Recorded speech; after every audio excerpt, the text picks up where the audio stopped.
Kita semua solat setiap hari dan kita pun tahu berkenaan dengan solat itu pencegah kepada perkara yang mungkar. Inna salata tanha 'anil fahsya wal munkar. Dan kita tahu solat ini membezakan kita, seorang muslim dan juga seorang kafir. Kita tahu semua tu. Tetapi dalam kita melakukan solat setiap hari, kita masih melakukan perkara yang mungkar. Apa yang menyebabkan solat tu tak menjadi solat yang mencegah pada perkara mungkar? Apa problem dia? So perkara ini juga disebut sebagai kenyanyukan spiritual. Kita sudah nyanyuk, sudah lupa tentang apa yang kita baca, apa yang kita sebut dengan Allah SWT.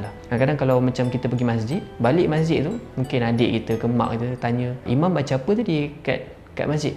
Entah. Walaupun sebenarnya imam tu baca surah yang mudah je, Qul huwallahu ahad, Qul a'udzu birabbil falaq. Nak katanya kita sedang lupa dan kita lalai waktu kita semayang. Kita jadikan semayang itu sekadar sebagai rutin. Kita excited. Dia macam kalau macam orang yang mula-mula memandu kereta, dia akan excited. Tapi bila dah 5 tahun dia drive, dia dah tak rasa excited untuk bawa kereta. Itu yang boleh berlaku bila sambil bawa kereta pun boleh tertidur. Sebab dah tak ada rasa fokus tu. So itu yang berlaku ketika kita semayang. Bila kita cuma memandang semayang ni sebagai satu rutin yang kita ulang dan ulang tanpa ada makna lagi. So itu yang menyebabkan sembahyang kita hanya menjadi semayang ataupun ibadah daripada tubuh badan semata-mata, tetapi roh tu tak ada. Dia tak sampai.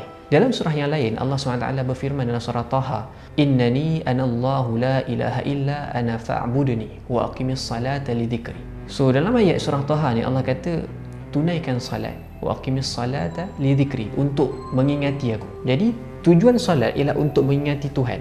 Macam mana bila solat ni dia mengingati Tuhan boleh menyebabkan kita ni dapat cegah perkara yang mungkar? So dia macam ni, bila kita solat kita ingat Tuhan, dia macam kita sedang bercakap dengan Tuhan dan kita sedang memahami makna-makna kehidupan kita. Kita sedang sebut iyyaka na'budu wa iyyaka nasta'in, hanya pada Engkau lah kami menyembah dan minta pertolongan. Kita sedang mengingati balik kita nak pergi mana. So kita akan mengingati balik kita punya hakikat kehidupan ni cuma sementara. Akhirnya kita akan pergi juga bertemu dengan Tuhan. So bila kita salat dalam keadaan kita mengingati Tuhan dengan sebenar-benar peringatan tu, dia akan menyebabkan kita kembali melihat dunia ni sebagai apa. So bila kita habis mayang, kita akan jadi orang yang di antara zuhur dan asar kita rasa macam tak sanggup untuk buat benda yang tak baik, sebab kita tadi sedang berjanji dengan Tuhan dan sedang bercakap dengan Tuhan. So begitulah 5 kali sehari ini dia membantu kita untuk sentiasa berjanji dan mengingati janji kita dengan Tuhan, dan kita sentiasa mengingat kembali tujuan kita hidup. Sebelum nak kata solat ni, bila kita nak jadikan solat itu pencegah pada perkara yang mungkar, dia banyak faktor yang menyebabkan